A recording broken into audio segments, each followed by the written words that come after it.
মূর্তিরে বাংছে ইব্রাহিম আলাইহিস সালাম, মূর্তি বাংছে হযরত আবু বকর সিদ্দিক, মূর্তি বাংছে আমাদের নবী, মূর্তি ভাঙ্গার মিশন নিয়ে আসি। আর এখন আমাদের হুজুররা গিয়া মূর্তির সামনে লইয়া কি করে? দোয়া করে। শেষ কথাটা শুনো। হ্যাঁ, এরা হিন্দু, এরা আরবি ভাষা, এদেরকে বলা হয় জিম্মি।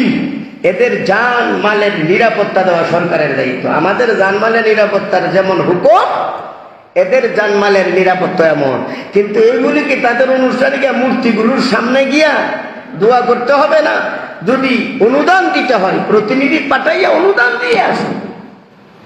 আর যদি বুকের পাটা থেকে এদেরকে ইসলামের দাওয়াত দাও, ওখানে গিয়া ইসলামের দাওয়াত দাও যে পৃথিবীর বুকে একমাত্র সঠিক ধর্ম হলো ইসলাম।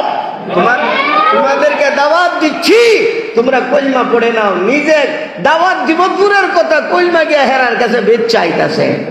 এই জন্য যে সকল বুজুর্গরা, যে সকল মন্ত্রী এমপিরা পূজা মন্ডলীতে গিয়ে এদের প্রশংসা করে, মূর্তিকে সামনে রেখে অনেক আলোচনা করে, এদের ঈমান আছে বলে আমার মনে হয় না।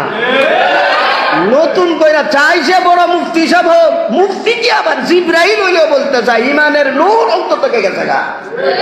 তুমি ওখানে না গেলে তোমার ক্ষতিটা কি হবে? এদের তো অনুদানের দরকার।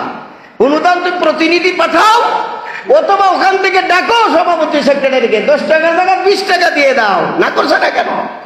অবৈধ হারাম ডাইরেক্ট শিরিক কাজে তুমি যাচ্ছ, আর ওখানে গিয়ে হিকমত এই হিকমতের উপর আল্লাহর রাহমত বর্ষিত হোক।